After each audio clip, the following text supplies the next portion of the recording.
Messi কাঁদছেন, বাচ্চাদের মতো ডুকরে ডুকরে কাঁদছেন। দু চোখের জল ফেলে কাঁদছেন লিওনেল অ্যান্ড্রেস মেসি। তার কান্না দেখে পুরো স্টেডিয়ামের মানুষজন কাঁদছেন। কাঁদছেন টিভি সেটের সামনে বসা মানুষগুলো। সবকিছু উজাড় করে দিয়ে, সবকিছু অর্জন করে ভক্তদের বুক ভরে সুখ দিয়েও কি এভাবে কাঁদা যায়? সর্বকালের সেরার চোখে এমন জল মানায় না।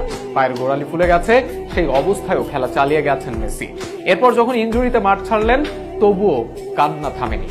তার কান্না করা নিয়ে বিস্তারিত থাকছে প্রতিবেদনে। শিশুর মতন ফুপিয়ে কাঁদছেন মেসি। কেন কাঁদছেন লিও? এমনটা তো কথা ছিল না। ফুটবলটা তো তিনি শুধুই এখন উপভোগ করতে চান, সে কথা বলেছিলেন নিজেই। কিন্তু তবুও কাঁদছেন লিও, কথা দিয়ে যেন তিনি কথা রাখলেন না। হ্যাঁ, লিও কথা রাখতে পারলেন না। দেশের জন্য ওই আকাশ নীল জার্সিটার জন্য কাঁদছেন, কাঁদছেন পতাকার জন্য, কাঁদছেন বন্ধু ডি মারিয়ার জন্য। বন্ধুকে যে কথা দিয়েছেন ট্রফি দিয়েই শেষ বিদায় জানাবেন, কিন্তু সেই লড়াইয়ের ময়দান থেকে লিওকে চলে আসতে হচ্ছে, তাই তো অঝরে কাঁদছেন।